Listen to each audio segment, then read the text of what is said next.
Bobi Wine avuddeyo n'ayambalira n'alabula abo bonna abakyali mu gavumenti y'omwami ono Yoweri Kaguta Museveni ng'asinziira ku mukulu gwe baakutte eyali former RCC mwami ono amanyikiddwa nga Bulola Anderson eyakwatibwa ebbanga eriise emabega njukira information nagibawa omwami ono yakwatibwa mu kiro ssaawa zaali 4 n'atwalibwa Eluzira gwe mukwano gwange ali eyo ayeekumira ku UG Updates TV kutegeeza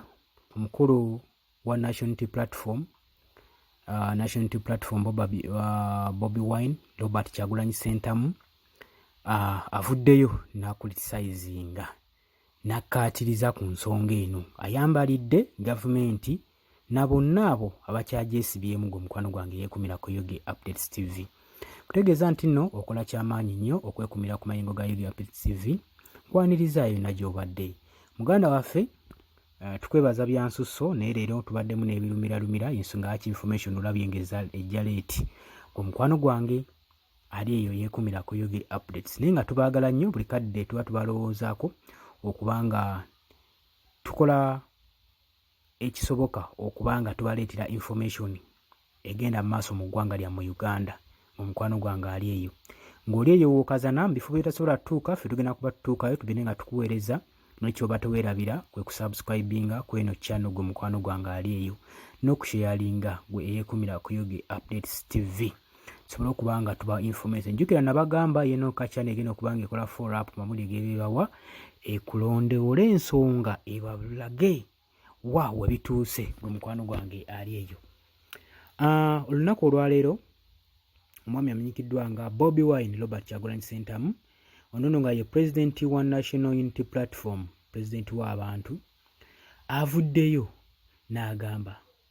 avuddeyo ku nsonga z'omwami ono Anderson Bulola eyakwatibwa ekiro ky'oluli yanonebwa mu maka ge ssaawa zaali 4 ez'ekiro gwe mukwano gwange ali eyo ono yasooka n'awandiika information ewerako ku mukutu gwe ogwa Twitter nga yeemulugunya nga bannange waliwo abantu abansaba ngende nabo ewaka naye sibategeera n'ekiro waliwo abantu abakuŋŋaanira ewange naye sibategeera neyekubira omulanga luddawa mpaawo eyamunyega muganda wange ekyaddirira kwali kukwatibwa nakutwalibwa eyo gye twali tetunnategeera gwe mukwano gwange yeekumidde ku UG Updates TV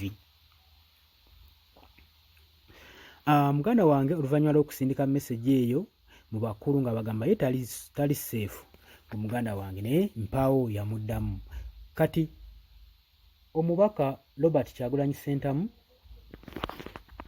president w'abantu president wa National Unity Platform avuddeyo n'agamba nti nno mwandibadde nga asindise message n'agamba abantu nti mumanye yonna yonna gye muli mmwe abakyakolera gavumenti ya Yoweri Kaguta Museveni temuli safe temuli mu safe zone n'akamu mulina eryato lya mwami Museveni eriri mu kubbira watu wabagambye temulowooza nti no muli seefu n'akamu lino eryato lya mukulu Museveni eriri mu kubbira gwe mukwano gwange ali eyo ampuliriza ebyo nno yabyogedde oluvannyuma lwa kooti okulimandinga former deputy RCC Anderson Bulola Robert Kyagulanyi Ssentamu amanyikiddwa nga Bobi Wine president wa Uganda era nga ye main opposition political party owa National Unity Platform avuddeyo n'awakanya omulembe gwa President Yoweri Kaguta Museveni era n'abalabula n'abagamba nti buli abali mu ligimu eno eya mwami Yoweri Kaguta Museveni era nammwe abagezaako muwakanya biki by'abayogera mwandibadde eno ligimu mugiddukamu ng'obudde bukyali balabudde n'abagamba namwe ba opponenti bange ba defenders abagezaako okumpakanya ku bye byanjogera mwandibadde mwabulira gavumenti ya mwami Yoweri twabulwa Museveni nga eryato lyayo terinabakubbira gwe muganda wange ali eyampuliriza jjukira nti nno Resident City Commissioner RCC and era nga ne Residence District Commissioners RDCs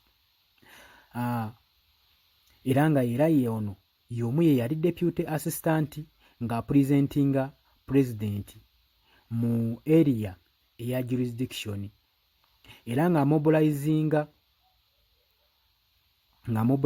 ekibiina kino ekyali mu bufuzi ekya National Resistance Movement ekya NRM party. Era ono yali akaringa programs nyingi nnyo mu kibiina kino gwe muganda wange ampuliriza. Naye omwami ono omulamuzi ayitibwa Ronald Kayizi yarimandinze Bulola Luzira prison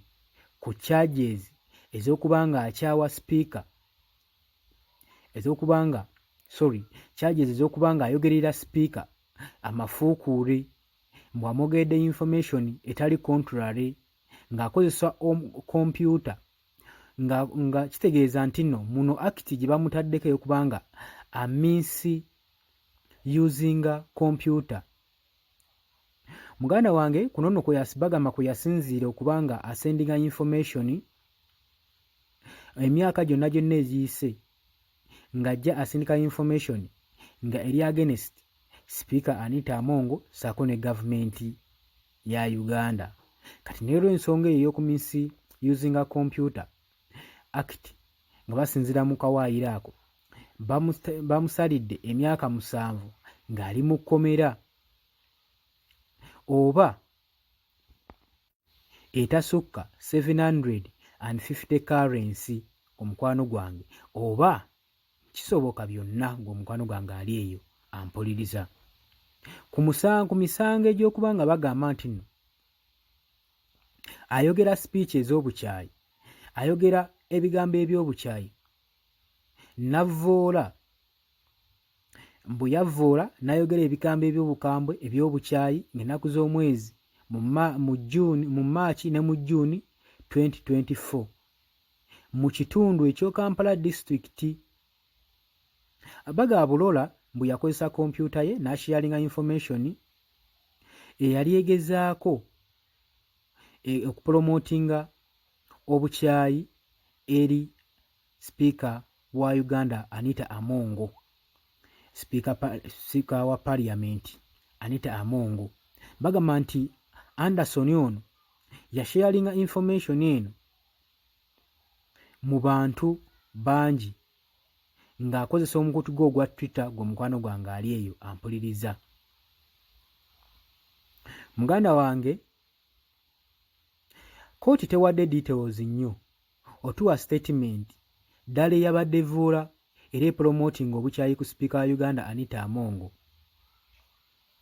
Bulola lawyer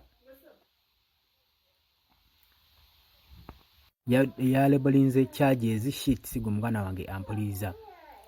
Essaawa ezayise Chief Magistrate n'asindika Bulola Anderson mu kkomera ku rimandi.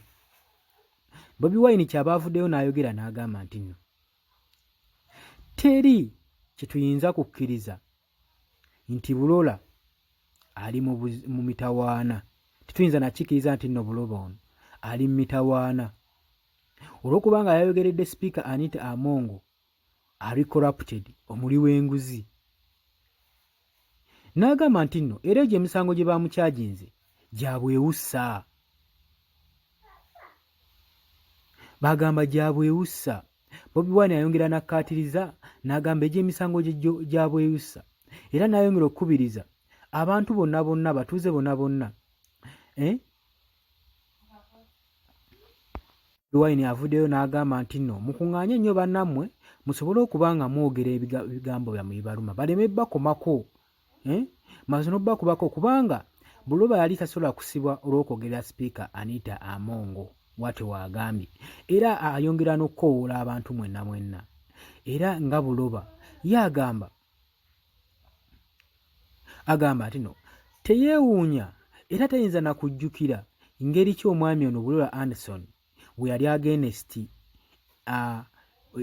against President wa National Unity Platform okubanga amwopozinga nnyo mu lwe yali gezangako okwogerera gavumenti ya mwami Yoweri Kaguta Museveni gye yali akolera. N'agamba era kati kyamwewuunyisiza nnyo okubanga avuddeyo nga naye ali mu gy'opozinga. N'amugamba ndowooza olaba bye nali nkugamba muganda wange. Era ayongera n'agamba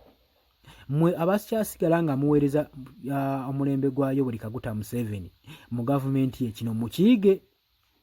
muyige ekyatuuse ku muganda wammwe Bulola Anderson. Agamba nti nno oyo yenna yenna akyali mu lyato lya Pulezidenti Yoweri Kaguta Museveni lye mulaba eriri mu kubbira teyeeyibaala. Abagambye nti nno temweyibaala kasita mukeera enkya ne mulaba ebibaguddeko nga muganda wammwe ono Bulola ebyamutuuseeko mu muganda wange. Era agambye nti nno njikiriza bulungi nnyo nti Bulola yonna gy'ali ajja kuva yasindikeyo ka message era akalabula banne abakyakolera omulembe gwa Yoweri Kaguta Museveni gwe mukwano gwange ali eyo ampuliriza. Naye jjukira nti nno mwami ono Bulola Anderson yatandika okubeera mu matigga olunaku yakutisayizinga n'agamba nti yatandika okwogera Sipiika Anita Among ne mu gavumenti ye ne bagenda ne babituulamu ne Pulezidenti Yoweri Kaguta Museveni ne bamugamba yeetonde mu nnambiro. Bulola n'agamba nti nze ne wenna ntuuse ku mugo gw'entaana sobola kwetondera Sipiika Anita Among kubanga ye ali corrupted, muli wanguzi. Olwaddirira kwe kumugoba mu woofiisi gwe mukwano gwange ali eyo. Oluvannyuma lw'okumugoba ku woofiisi omwami ono Anderson yasigala akolokota Anita Among ne gavumenti ye olw'okuba nti nno bannakyemalira abali b'enguzi abali b'enkwe. Era okuva olwo omwami ono tali seefu era twagenze okuddamu otegeera ng'akwatiddwa ng'ateereddwa ku limanda kati agenze luzira asaavinga emyaka 7 gwe mukwano gwange ali eyampuliriza. Kino kituwa ekyokuyiga ki? Bwe tubeera eno nga tubaako ebigambo tubagamba mufunengamu ekyokuyiga. Wabaayo ensonga ffenna gye tulwanirira ng'etukosa tuveeyo tulwanire wamu. Leka kulaba oli ng'alina ensonga gy'atulwanirira ng'olowooza tebikwatako. Bijja tuuka ekiseera bikwateko ate ogenda okujjukira okwebikka nga bukedde. Kati muganda waffe ono Anderson yajjukidde okwebikka ng'obudde bukedde nga teri n'omu ayinza namukkirizaamu nti nno ddala banne bano baamuvuddemu ne bamukwata ne bamuteeka mu kkomera. Jjukira baabadde akolera era eno y'omu ku badde b'oppozinga omwami Robert Kyagulanyi Ssentamu oba opposition leaders wabaayo ensonga gye bayogerako enyigiriza abantu ba bulijjo. Kati mwami Bobi Wine asinzirayo n'agamba nti banange mukiyige nti eryato lye mulimu lino eriri mu kusinkinga eriri mu kubbira muliveemu ng'obudde bukyali kubanga ebyokulabirako mulaba bingi nnyo. Ndowooza mulaba ekyatuuse ku muganda wammwe Bulola Anderson kati ali luzira. Omuganda wange nage era teweeyibala nti nno oli mu safe zone eyo gy'oli ng'okyali mu lugimu ya Yoweri Kaguta Museveni. Muganda wange nkutegeeza tewerabira ku subscribinga, sharinga, likinga sobola okuba nga tunyweza channel eno sobola okuba nga etuusako information. Gwe mukwana wange yeekumira ku UG Updates TV. Mbagala nnyo tugenda kuba nga tukomawo naye kye muba temukola temwerabira ku subscribinga gwali eyo. Mwebale nnyo.